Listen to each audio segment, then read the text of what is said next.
Memahami ilmu agama merupakan kewajiban atas setiap muslim dan muslimah agar manusia terhindar dari perilaku-perilaku yang tidak benar. Memahami nilai-nilai Quran menjadi sangat penting karena Al-Quran adalah kalam Allah sebagai petunjuk manusia dalam kehidupan dan diwajibkan setiap muslim untuk menguswah Nabi Muhammad SAW dalam mengaplikasikan ayat-ayat Allah karena Rasulullah memiliki perilaku yang mulia. Alangkah bahayanya seseorang berperilaku dalam kehidupannya tanpa disadari sebuah ilmu yang benar, yaitu Al-Quran. Karena sesungguhnya manusia akan tersesat dan gelap dalam menjalani hidup ini, karena manusia dibimbing oleh hawa nafsu, dan kelak di akhirat manusia akan diminta pertanggungjawabannya. Allah Subhanahu wa Ta'ala memerintahkan kita untuk mengikuti sesuatu dengan ilmu dan melarang mengikuti sesuatu dengan tanpa ilmu. Seperti dalam firman Allah dalam surah Al-Isra 36, "Dan janganlah kamu mengikuti apa yang kamu tidak mempunyai pengetahuan tentangnya, karena pendengaran, penglihatan, dan hati nurani akan diminta pertanggungjawabannya." Lantas mengapa masih ada sebagian orang yang berani melakukan sebuah perkara dan bicara agama tanpa didasari ilmu yang bersumber pada Al-Quran dan Sunnah Rasul?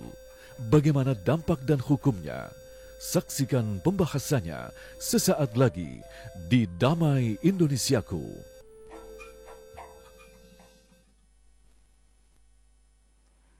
Assalamualaikum warahmatullahi wabarakatuh.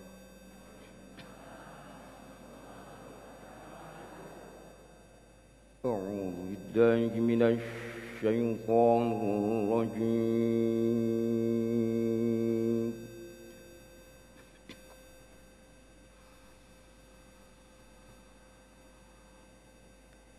بسم الله الرحمن الرحيم.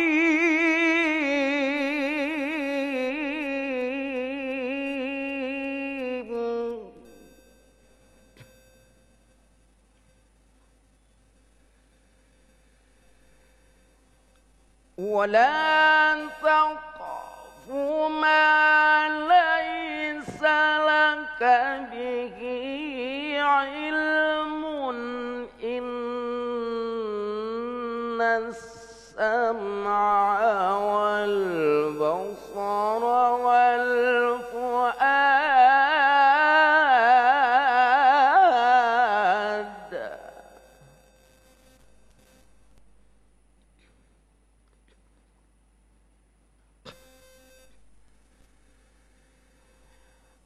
إن السمع والبصر والفؤاد كل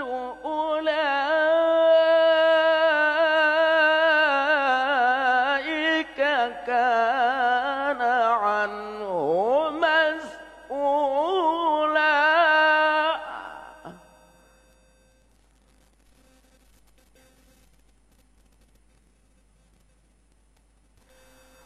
ولا تمش في الأرض مرحا إنك لن تخرق الأرض ولن تبلغ الجبال طولا.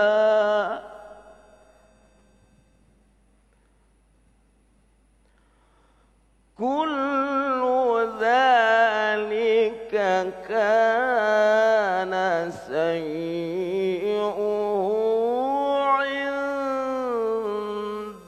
ربك مكروها.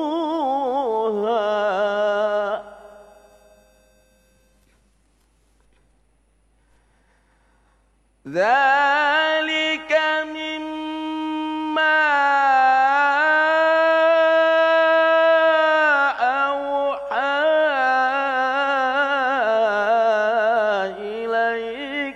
ربك من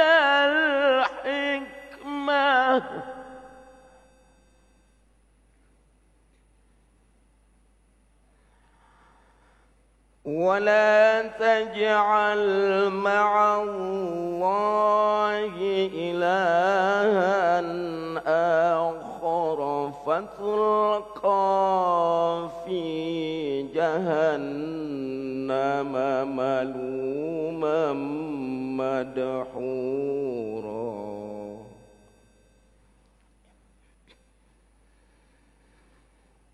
ولا تجعل مع الله إلها آخر فتلقى في جهنم ملوما مدحورا صدق الله العلي العظيم. Assalamualaikum warahmatullahi wabarakatuh. Assalamualaikum warahmatullahi wabarakatuh. Alhamdulillahirabbil alamin. Allahumma shalli ala sayyidina Muhammad wa ala ali sayyidina Muhammad. Puji syukur kepada Allah yang kembali mempertemukan kita dalam majelis ilmu Damai Nusaku yang kembali disiarkan secara langsung dari Masjid Khairul Raziqin, Bojong Nangka, Kelapa II, Legok, Tangerang. Dalam kesempatan kali ini kita akan mengangkat tema yang sangat menarik sekali berkaitan dengan kita dilarang untuk melakukan sesuatu tanpa bersandar pada ilmu, tentu saja ilmu Al-Quran. Itulah tema yang kita angkat dalam kesempatan kali ini, mewaspadai mengikuti sesuatu tanpa ilmu Al-Quran bersama Kiai Haji Khalil Nafis dan Ustadz Yusa Hakam yang tentunya masih bersama kami Damai Indonesiaku yang dipersembahkan oleh Sarung Wadimor, tentu sarung kita. Selamat mengikuti.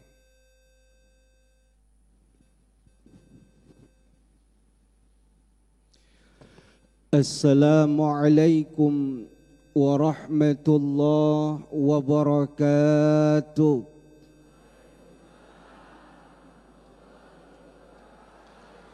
Bismillah walhamdulillah wassalatu wassalamu ala rasulillah Muhammad ibni Abdillah wa ala alihi wa sahbihi wa mawalah, amma ba'du. Hadratil mukarramin, para alim ulama, para guru, para sepuh, para habaib, tokoh masyarakat yang sama-sama kita hormati dan kita muliakan bersama guru kita bersama Bapak Kiai Haji Khalil Nafis, mudah-mudahan Allah senantiasa menjaga beliau, segenap DKM Masjid Khairul Raziqin, bapak-bapak, ibu-ibu dan para pemirsa setia Damai Indonesiaku dimanapun Anda berada. Setiap orang yang ingin melakukan amal ibadah, maka hendaklah ia melakukan ibadah itu harus disertai dengan ilmu dan pengetahuan. Sehebat apapun orang itu melakukan amal kebajikan, kalau tidak disertai dengan ilmu pengetahuan, maka nilai ibadahnya di sisi Allah Subhanahu wa taala bisa jadi kosong ataupun tidak diterima. Sebagaimana Ibnu Ruslan dalam kitabnya mengatakan, wa kullu man bighairi ilmin ya'malu a'maluhu mardudatun la tuqbalu. Setiap orang yang beramal satu amal tanpa disertai ilmu, maka amalnya itu ditolak oleh Allah Subhanahu wa taala.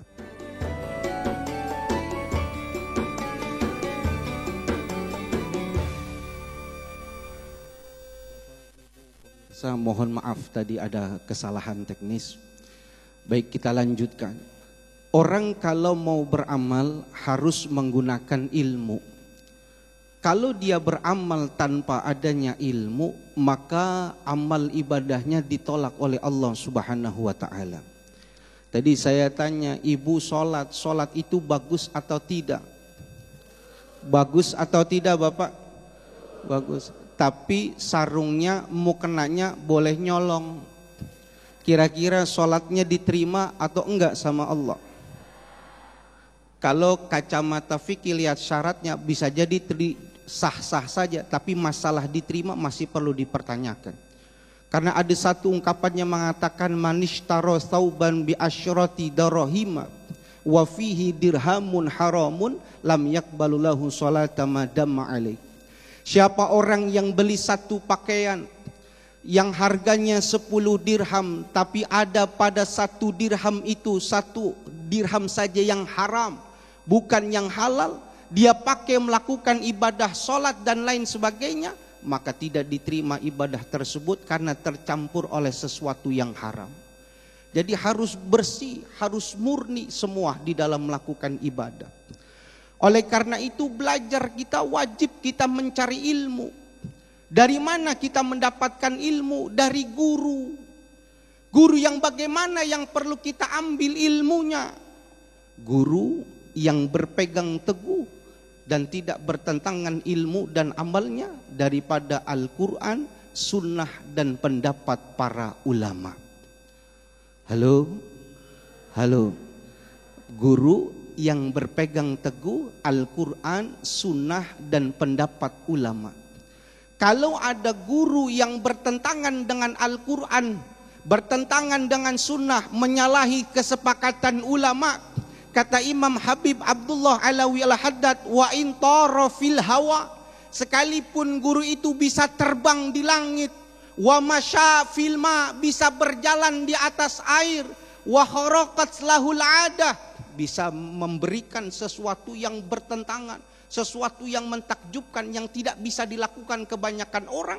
Kalau itu bertentangan daripada Al-Quran dan Sunnah, maka jangan pernah kita ikuti dan jangan pernah kita belajar kepadanya.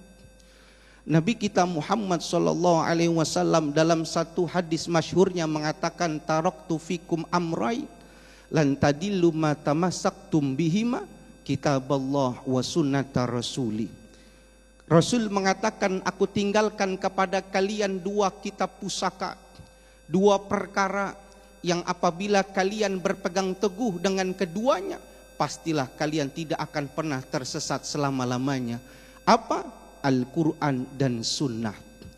Al-Quran inilah sumber landasan yang perlu dijadikan pedoman bagi kita umat muslim. Tapi perlu kita pahamin, Al-Quran itu global. Al-Quran itu mujmal, sehingga banyak ayat-ayat yang tidak bisa kita pahamin dan perlu penjelasan. Maka penjelasannya itu banyak pada hadis-hadis Nabi kita Muhammad sallallahu alaihi wasallam. Satu contoh, ketika Nabi sedih ditinggal istri tercinta, ditinggalkan paman. Bapak kalau ditinggal istri sedih tidak? Sedih tidak, Pak? Bohong itu mah. Nabi ketika sedih ditinggalkan istri tercinta, ditinggalkan paman tercinta, maka Nabi dihibur oleh Allah untuk melakukan Isra dan Mi'raj. Selesai Nabi Isra dan Mi'raj, maka Allah memberikan hadiah khusus buat Nabi Muhammad dan kita umatnya. Apa hadiah yang Allah berikan? Allah menghadiahkan bagi kita adalah ibadah sholat. Di dalam Al-Quran, saking pentingnya ibadah sholat, Allah Subhanahu wa ta'ala menyebut kata aqimus sholah 62 kali disebut. Tapi di situ tidak dijelaskan bagaimana cara melakukan ibadah sholat. Apa itu sholat, bagaimana caranya, tidak dijelaskan. Maka kita mencari penjelasan itu pada hadis-hadis Nabi Muhammad sallallahu alaihi wasallam. Maka keberadaan hadis terhadap Al-Quran salah satunya untuk lil bayan, menjelaskan daripada keumuman yang ada pada Al-Quran. Nabi mengatakan, sallu kama ra'aitumuni usalli, solatlah kalian sebagaimana kalian solat. Maka solatlah Nabi disaksikan oleh para sahabat-sahabat Nabi. Sahabat-sahabat Nabi pun mengajarkan kepada tabi'in terus sampai dengan saat ini. Sebagaimana yang kita lihat dan kita lakukan, itulah yang diajarkan oleh Nabi turun menurun sampai dengan kita. Pertanyaan kita, apakah cukup juga kita memahami Al-Quran dan Sunnah saja? Maka jawabannya belum. Kita masih butuh ijtihad pendapat ulama-ulama kita. Karena tidak semua permasalahan dibahas di dalam Al-Quran ataupun dibahas oleh As-Sunnah. Apa itu ijtihad? Ijtihad itu daya upaya seorang ulama untuk memberikan kesimpulan dari dalil nas Al-Quran dan Sunnah pada satu permasalahan. Inilah yang dilakukan oleh mazhabul arba'ah, Inilah yang dilakukan oleh Imam Syafi'i ketika memberikan fatwanya, ijtihadnya tentang hukum Islam.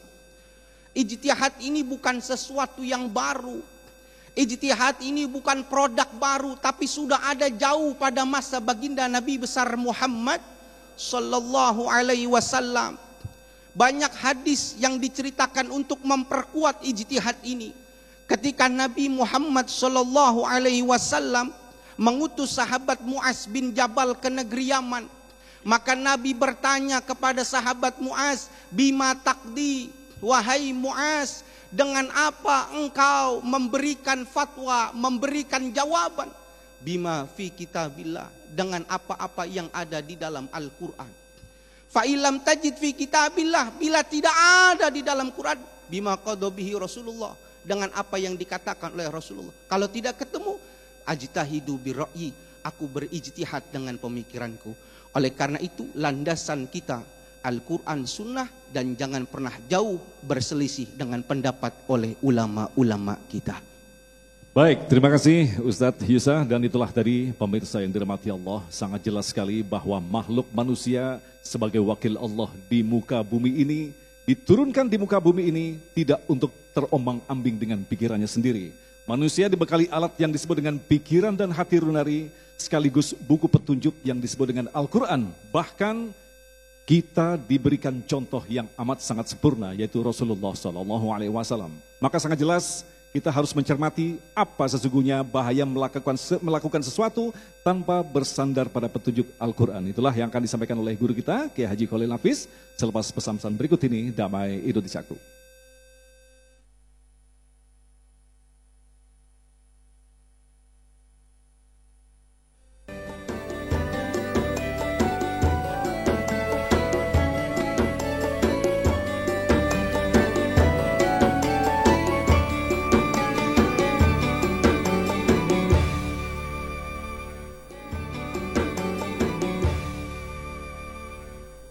Anda masih bersama kami Damai Nusaku. Dalam segmentasi berikut ini kita akan dengarkan secara seksama nasihat dari Kiai Haji Khalil Nafis tentang bahaya beramal atau melakukan sesuatu tanpa disandarkan kepada Al-Quran. Silakan, Kiai.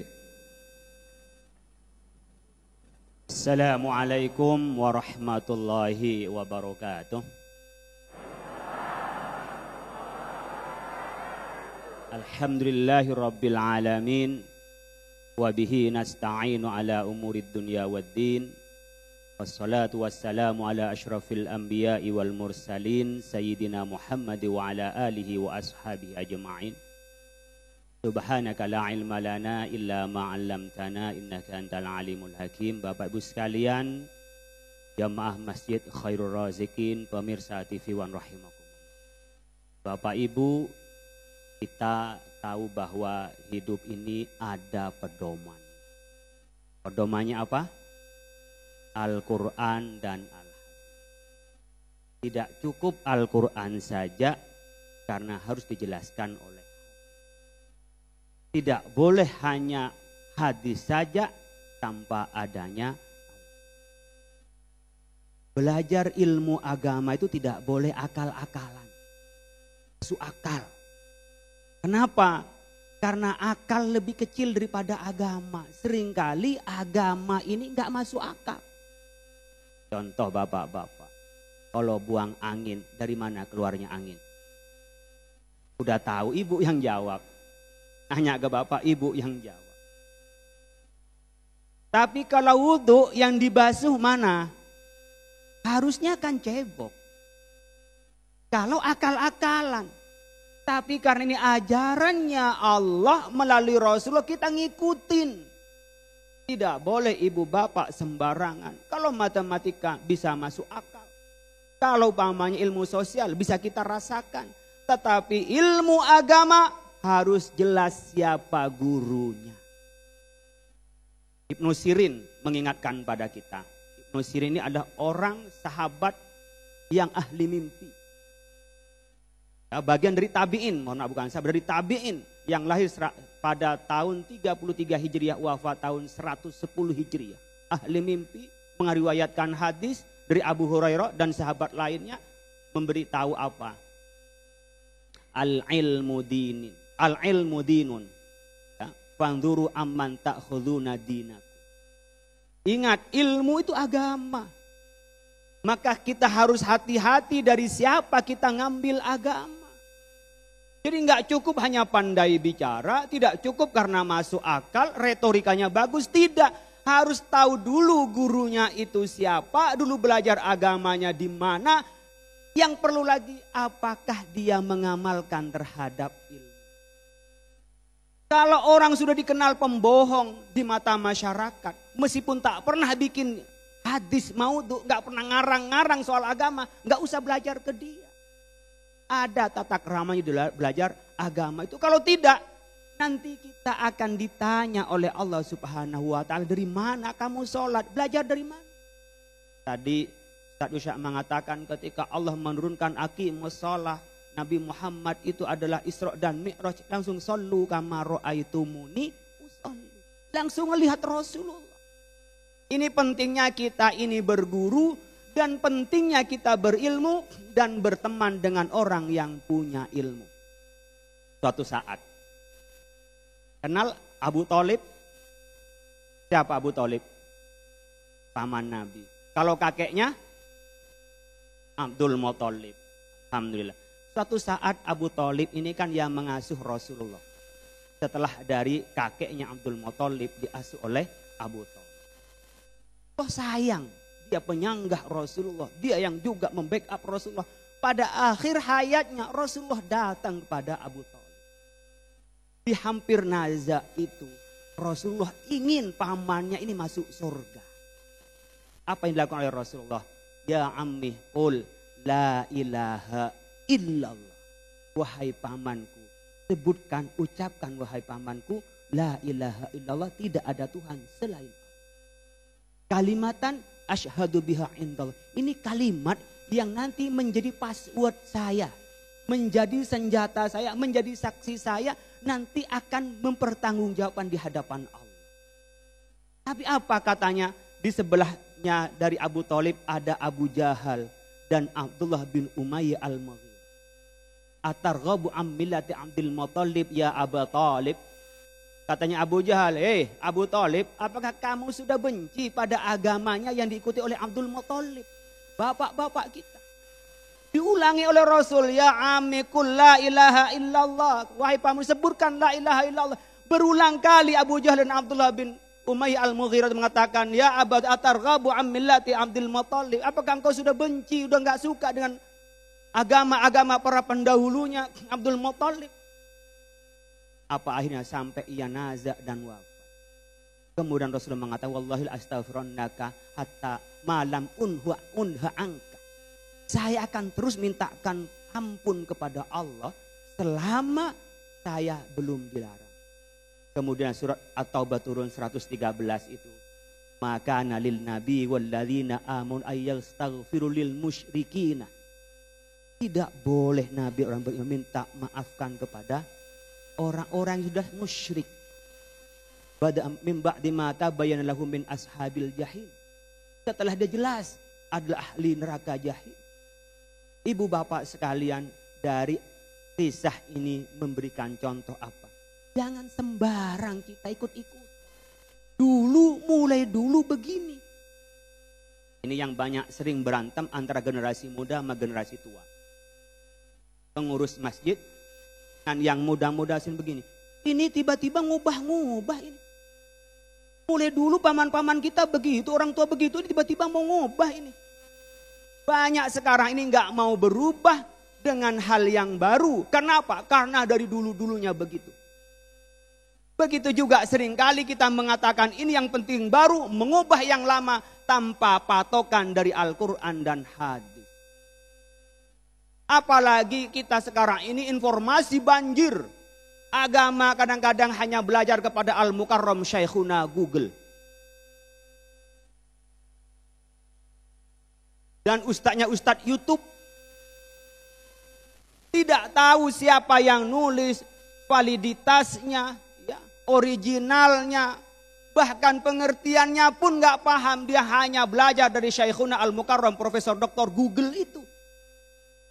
Akhirnya dia menafsirkan sendiri, sok tahu sendiri. Kemudian yang ada di tengah-tengah kita disalahkan semua. Ini juga generasi rusak. Sebaliknya kalau menjadi orang tua tidak mau akomodir dengan yang baru. Kebenarannya sudah dijamin dari Al-Quran dan hadis tapi tak mau berubah. Karena dari dulu-dulunya yang begitu, ini juga adalah generasi-generasi lama yang sulit untuk dibenahi. Apa yang menjadi patokan? Yang menjadi patokan selama argumentatif dari agama, ada dalilnya, dari pendapat ulama, bagaimana ulama yang soleh kita ikuti. Karena apa? Karena kita belajar ilmu itu adalah dari turun-temurun. Al-ulama warasatul anbiya. Wa annal anbiya lam yuwarasu dinan aw dirhaman. Kita ulama-ulama ini adalah yang waris para nabi. Dan para nabi tidak meninggalkan adalah dinar dan dirham, walakin warasu al-ilm wan akhadha faqad akhadha bihadzin wafirin. Ia mewariskan ilmu, dan orang yang ngambil ilmu berarti ngambil bagian banyak dari kenabian itu. Yang menjadi patokannya adalah sejauh mana autentisitas dan benarnya memahaminya. Bu, ustadznya siapa ibu di Masjid Khairul Razikin ini? Pak, ustadznya siapa di sini Pak? Tolong ustadz yang diundang itu pastikan ustadz yang jelas belajar agamanya di mana. Saya tidak akan memetakan kelompok A, kelompok B, kelompok C. Silahkan, yang penting muslim itu ahlul kiblah. Yang tidak boleh adalah orang bukan ahli agama, tidak pernah belajar agama, tapi dia menjadi guru agama, maka dia menjadi dhalun mudhillun. Dia sesat dan dia menyesatkan. Man ta'allama bighairi muallimin fa muallimuhu asyaitan. Orang yang belajar agama tanpa bimbingan guru, gurunya adalah syaitan. Oleh karena itu pastikan yang kita pelajari ada dari Al-Quran dan hadis. Al-Quran yang hadis itu yang sudah benar, juga benar dari cara menafsirkannya, ngikutin para ulama, para pewaris Nabi itu. Terima kasih Kiai, Masya Allah pemirsa yang dirahmati Allah. Itulah tadi kedua mukodimah yang telah disampaikan oleh guru-guru kita, sangat jelas sekali. Tapi kami yakin pastilah memunculkan begitu banyak pertanyaan-pertanyaan. Insya Allah kami telah siapkan 2 segmentasi untuk Anda yang akan kita sampaikan selepas pesan-pesan berikut ini. Damai Nusaku yang dipersembahkan oleh Sarung Wadimor, tentu sarung kita.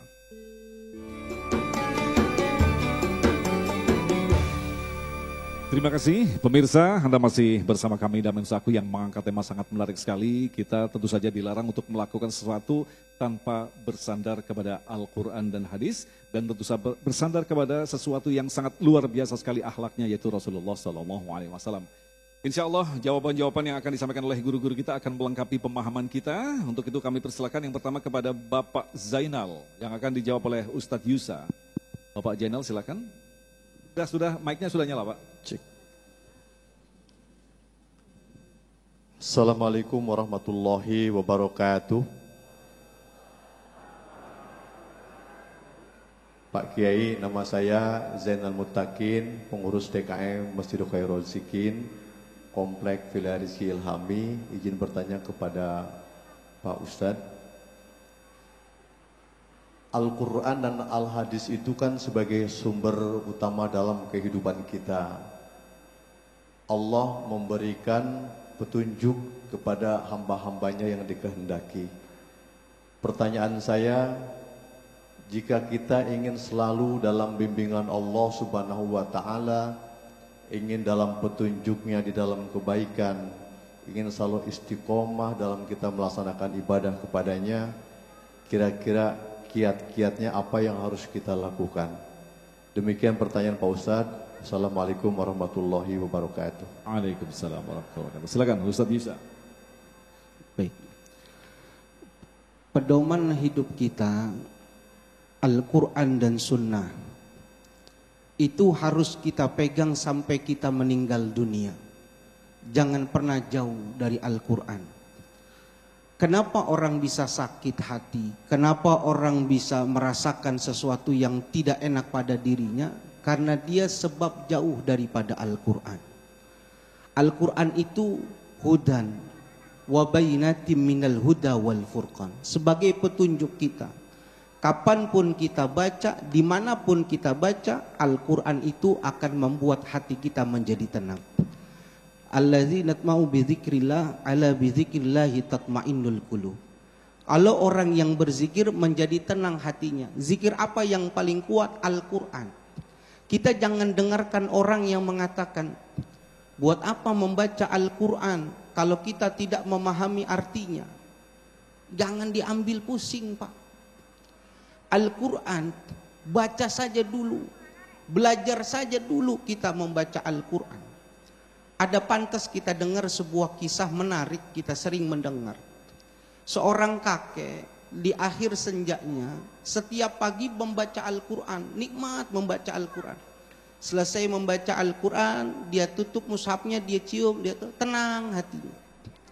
Dia punya cucu yang masih kecil melihat kakeknya setiap hari melakukan itu, kok bisa tenang, bisa nyaman hatinya. Maka cucu ini mencoba ingin merasakan apa yang dirasakan oleh kakeknya. Maka dia baca Al-Quran, dia baca banyak terus, setiap hari dia baca, tapi dia nggak mendapatkan kenikmatan sedikit pun dia nggak dapat, sehingga dia negur kakeknya. Wahai kakek, katanya kalau baca Al-Quran bisa tenang. Kakek bisa tenang, kok saya enggak? Kenapa bisa begitu? Jangan-jangan nggak ada manfaatnya membaca Al-Quran tanpa mengetahui artinya. Maka kakek itu mengatakan, sekarang ambilkan air di sungai, bawa kemari. Tapi ambilkan jangan pakai ember, pakai pot bunga yang kotor, ambilkan air bawa ke sini. Kata cucunya, susah dong, coba dulu gitu. Maka diambil sama anak itu ke kali, masukkan pot bunga, bawa ke atas, airnya keluar, tuang tinggal sedikit. Kata kakeknya, ambil lagi, ulangin lagi sampai berulang kali. Dia bilang, kayak sia-sia ngambil air pakai pot bunga yang kotor. Kata kakek itu, kata siapa menjadi sia-sia mengambil air dengan pot bunga itu? Coba kamu lihat pot tadi. Maka dilihat pot tadi, yang tadi dia ambil dalam keadaan kotor, karena bolak-balik mengambil air menjadi bersih. Begitu pula hati kita. Baca dulu Al-Quran, belajar dulu Al-Quran. Bahkan menjadi kewajiban kita, orang tua kita, mendidik anaknya untuk membaca Al-Quran. Adibu auladakum ala salasi khisalin hubbin nabiyyikum wa hubbi ahli baitihi wa tilawatil Quran. Ajarkan Al-Quran. Supaya apa? Supaya enggak kosong kita. Orang yang kosong hatinya adalah orang-orang yang jauh daripada Al-Quran. Dikit demi sedikit pahamin artinya, tadabbur artinya. Belajar kepada ulama, mendapatkan penjelasan, sehingga tidak memberikan akal ini berlebihan di dalam memahami Al-Quran, sehingga berselisih daripada pendapat ulama. Masya Allah, luar biasa sekali. Jadi bisa ditegaskan dari huruf-hurufnya saja merupakan kemukjizatan, bisa mendinginkan hati begitu, apalagi artinya begitu ya Kiai ya. Baik, kita lanjutkan lagi. Berikutnya adalah Ibu Suhaibah yang akan dijawab oleh Kiai Haji Khalil Nafis. Silakan, Bunda. Bismillahirrahmanirrahim. Assalamualaikum warahmatullahi wabarakatuh. Saya Ibu Suhaibah dari Majelis Al-Muhajirin Bindong Permai. Saya mau bertanya Pak Kiai, bagaimana Al-Quran cinta kepada diri kita? Dua sekali lagi Pak. Bagaimana Al-Quran menyerap atau menyatu ke diri kita? Terima kasih Pak Kiai. Silakan, Kiai. Ibu pernah dulu barangkali masih kecil sering diajari dah hatam Al-Quran. Allahumma rahamna bil Quran waj'alhu lana imaman wa nuh wa hudaw wa rahmah. Allahumma dzakirna minhuma nasina wa 'allimna minhuma jahilna waj'alna tilawatahu ana al-laili wa atrafan nahar waj'alhu lana hujjatan ya rabbal alamin, ya rabbal alamin. Itu doa. Jadi setiap kita baca Al-Quran, hatam Al-Quran itu doa. Jadi untuk menyerap dia minta pada Allah. Itu langkah yang pertama, karena itu kalamullah dari yang maha suci tidak mungkin masuk ke hati yang kotor. Maka yang diminta pertama, Allahumma rahamna bil Quran. Kita minta, ya Allah rahmati kami dengan Al-Quran. Kalau sudah rahmatnya Al-Quran, bulan saja yang ada Al-Qurannya paling mulia. Syahrul Ramadan alladzi unzila fihil Quran, itu paling mulia. Malaikat Jibril karena membawa Al-Quran. Nabi Muhammad karena apa? Mendapat mukjizat Al-Quran. Maka orang yang hafal Al-Quran, mengamalkan Al-Quran akan jadi mulia. Dan itu tidak mungkin terjadi tanpa rahmat dari Allah. Untuk mendapat rahmat dari Allah adalah doa. Syaratnya doa adalah iman dan juga bersih hatinya, bersih dirinya. Tak mungkin orang makan barang haram doanya diterima oleh Allah. Orang yang kotor nggak mungkin diterima. Jadi minta rahmat oleh Allah. Sehingga yang kita lakukan adalah mengarah kepada untuk rahmat Allah. Kemudian kita minta Al-Quran itu menjadi imam kita. Itu doa. Di tengah malam, pagi, siang baca Al-Quran baru bisa masuk. Itu pada aspek spiritual. Aspek di mana kita minta pada Allah masuk pada Al-Quran. Lebih dari itu ada pengamalan Al-Quran. Khuluquhul Quran. Jadi bukan hanya baca, meskipun bacanya sudah dapat pahala, tanpa ngerti dapat pahala. Tetapi bagi umat Islam itu adalah manual booknya. Tuntunan cara hidup yang baik, ya Al-Quran. Di mana? Ya harus paham. Bagaimana bisa paham? Ya belajar. Belajar kepada siapa? Ya kepada yang ngerti Al-Quran. Para ulama. Dari kita belajar, baru kita mengamalkan. Dari mengamalkan menjadi kebiasaan. Ibu bapak coba sederhana, saya ingin kasih tahu. Ibu bapak sederhana. Coba biasakan ba'da sholat maghrib minimal 5 ayat, 10 ayat, 15 ayat, ya, 25 ayat atau 50 ayat atau sampai 100 ayat. Tahadus bin nikmah, kalau saya kebiasaan ba'da subuh 50 sampai 100 atau ba'da maghrib 50 sampai 100 ayat. Itu 2 bulan paling lama 3 bulan sudah khatam. Gak usah repot-repot. Saya dulu pernah ke Maroko. Di Maroko itu ba'da subuh saja. Ba'da maghrib, setengah juz ba'da maghrib, setengah juz ba'da subuh. 1 bulan khatam Al-Quran. Kalau dalam surah Al-Baqarah itu sekitar 149 ayat. Berarti apa kalau kita baca 50-50. 50 ba'da subuh, 50 ba'da maghrib. Itu ya 1 bulan setengah, paling lama 2 bulan kalau banyak kesibukan. Umpamanya kadang-kadang 60, kadang-kadang 40. Kalau kita punya istiqomah. Kalau tidak bisa banyak itu, ya sudahlah 5 ayat, 10 ayat tapi terus menerus. Ibu bapak rasakan.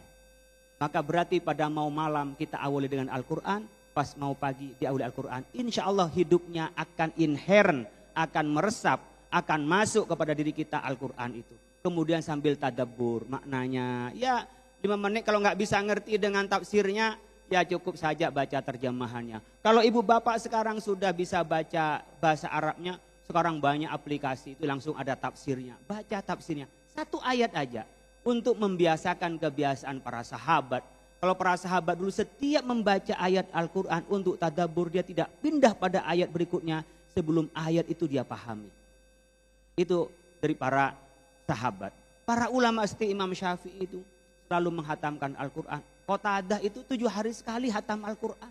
Jadi kalau kita pengen masuk Al-Quran, ya dibaca terus. Pada saat membaca itulah kita bisa masuk dan bisa menyatu pada diri kita. Wallahu a'lam bishawab. Nah Kiai, kalau kita lebarkan ini masih ada waktunya. Ketika kita sampai pada penghafal, kemudian ahli dalam membaca. Ini belum masuk pada masalah tafsir Kiai. Nah ini kan yang terjadi seringkali kita bertentangan dengan masalah tafsir tadi. Apalagi dikuatkan dengan ijtihad.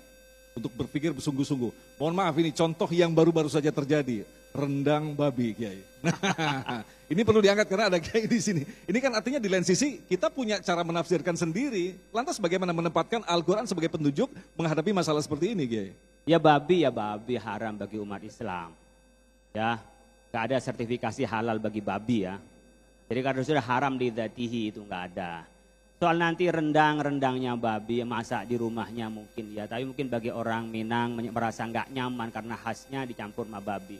Saya pikir saya kembalikan kepada teman-teman, Bapak sekalian. Pokoknya kalau ada babinya nggak usah ikut makan.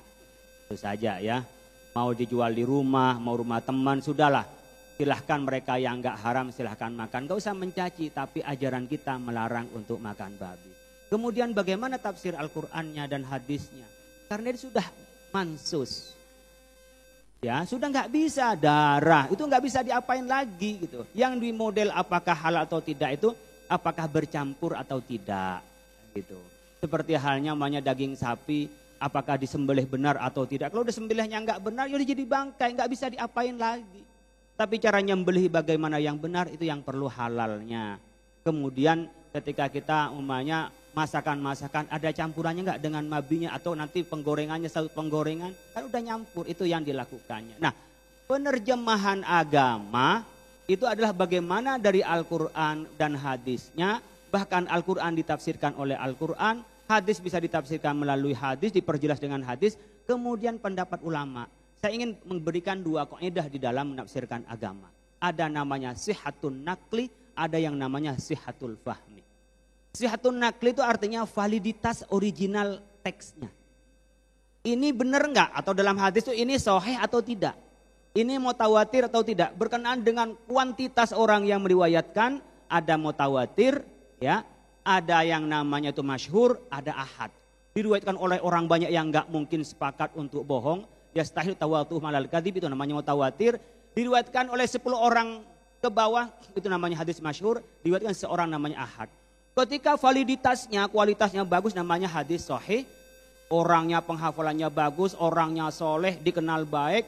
Dan banyak yang meriwayatkan itu namanya sahih. Kemudian tingkatannya lebih rendah lagi namanya hadis hasan. Lebih rendah lagi namanya hadis dhaif. Tapi yang bukan hadis tapi dikira hadis namanya maudhu.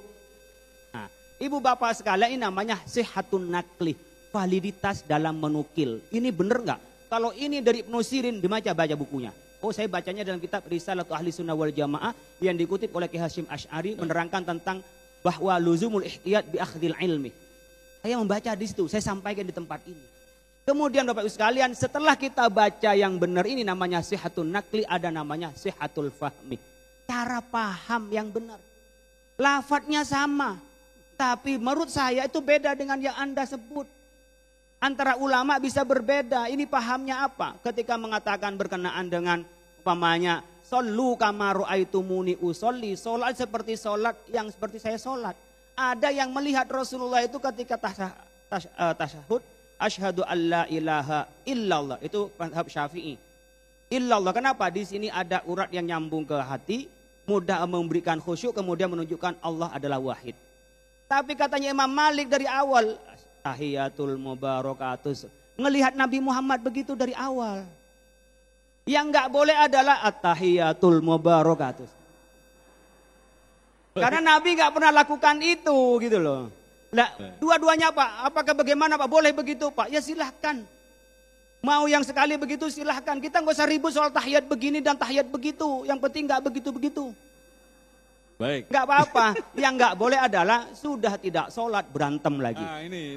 Yang mengerikan sudah tidak sholat berpendapat begitu Kiai ya. Iya.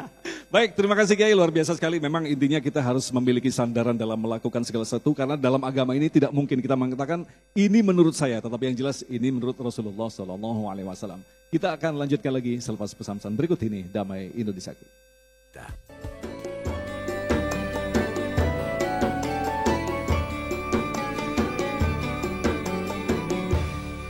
Terima kasih. Pemirsa, Anda masih bersama kami Damen Saku. Kita akan lanjutkan lagi segmentasi tanya jawab. Berikut kami persilakan kepada Bapak Taufik yang akan dijawab oleh Ustadz Yusa. Silakan Pak.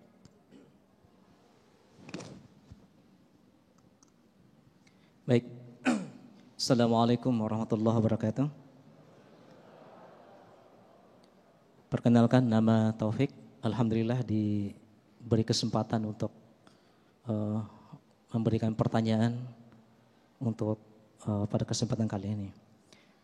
Baik Ustadz, kita paham dan dari penjelasan tadi bahwa dalam beramal itu landasan kita adalah ilmu. Tapi bagaimana dengan kita ini Ustadz yang orang awam? Orang awam ya, apa mesti betul-betul kita juga ikut menggali Al-Quran, menggali hadis, menggali pendapat para ulama di tengah-tengah keawaman kita? Ataukah cukup kita berlandaskan kepada pemahaman pendapat guru-guru kita yang kita yakini bahwa guru-guru kita berlandaskan kepada Al-Quran dan Sunnah?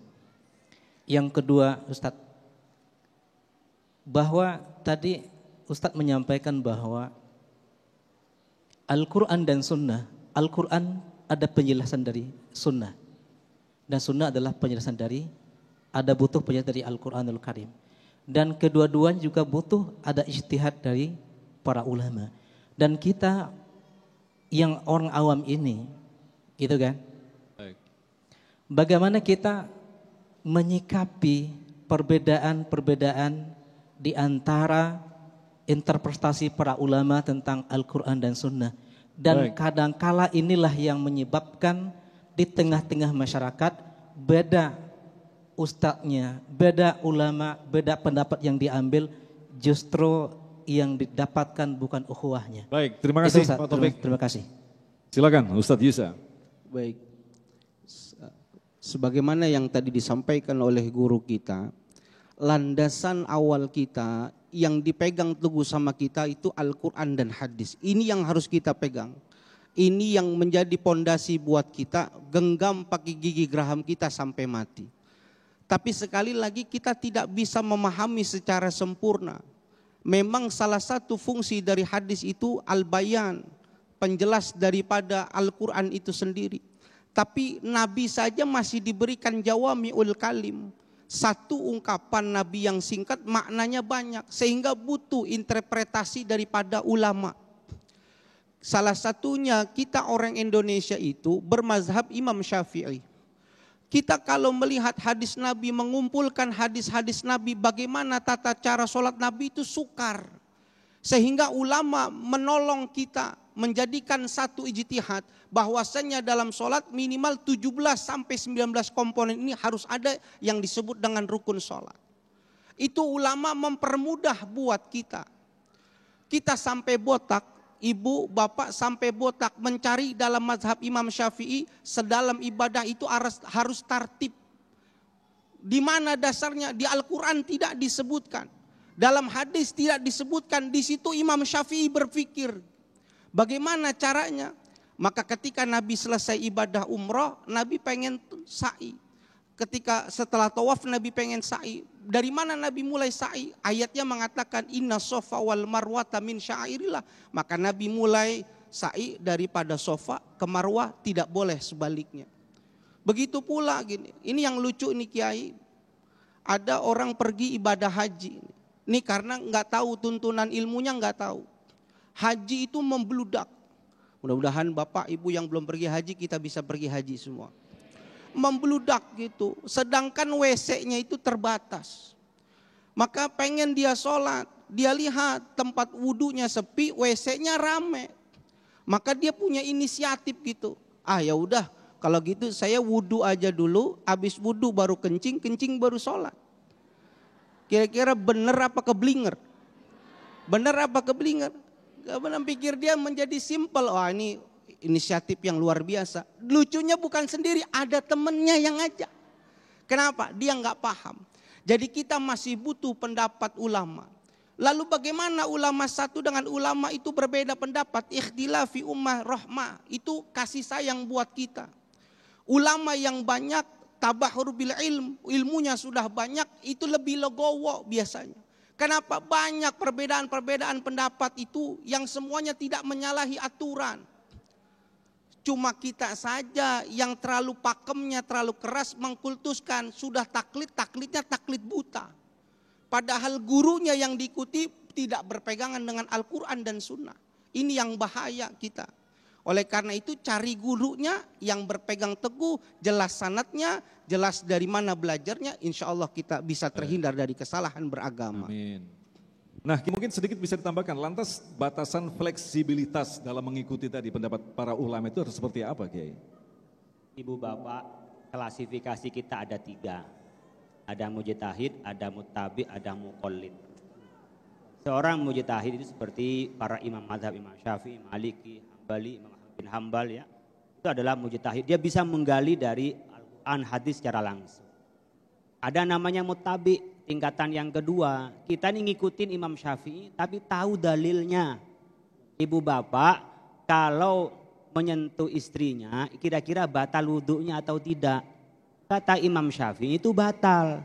Kata Imam Malik tidak. Kenapa? Pernah Rasulullah itu mau sholat nyium dulu Siti Aisyah, nggak wudhu dulu langsung sholat.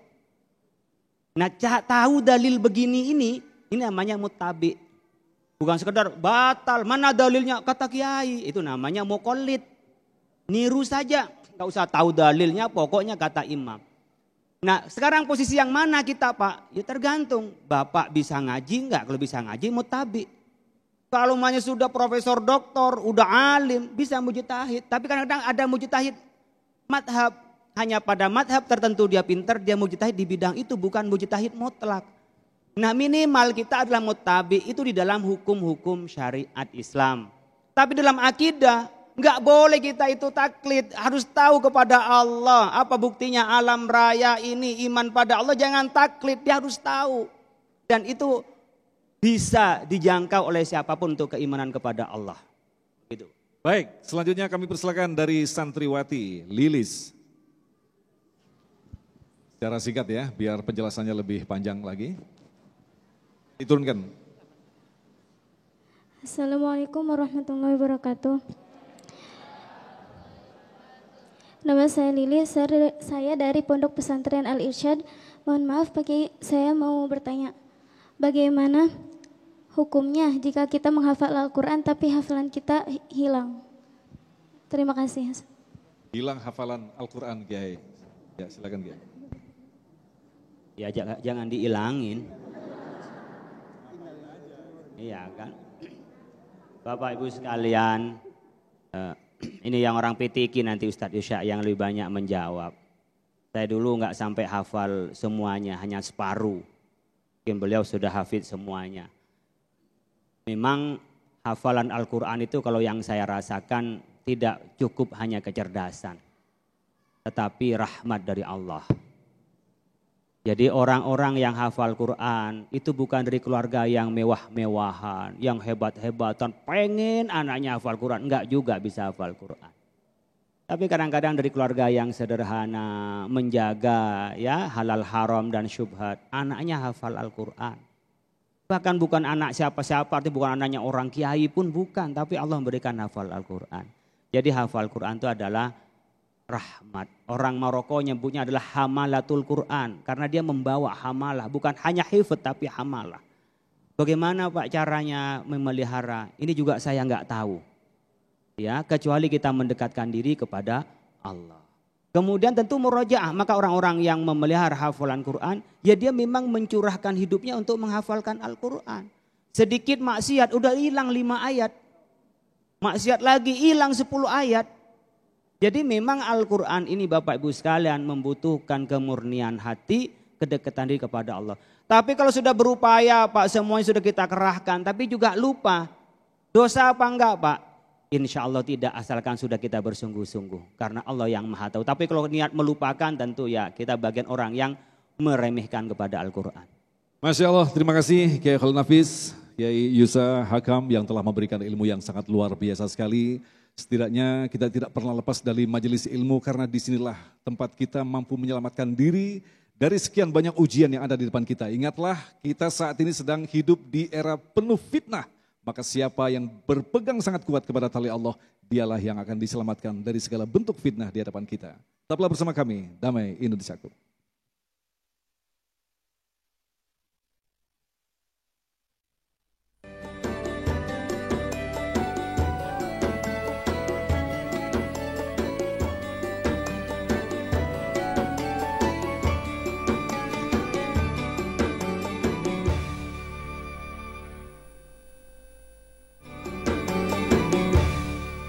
Demikian pemirsa yang dirahmati Allah, Damai Indonesia untuk hari ini, dan insya Allah besok di Ahad 19 Juni kami akan menghadirkan Haji Sumarno Syafi'i dan Ustadz Azhari Nasution dengan tema syarat menjadi pemimpin dalam ajaran Islam. Agung Izul Haq dan kerabat kerja Damai Indonesiaku serta pendukung acara ini Sarung Wadimor Tatu Sarung kita mengucapkan terima kasih atas perhatian Anda. Assalamualaikum warahmatullahi wabarakatuh.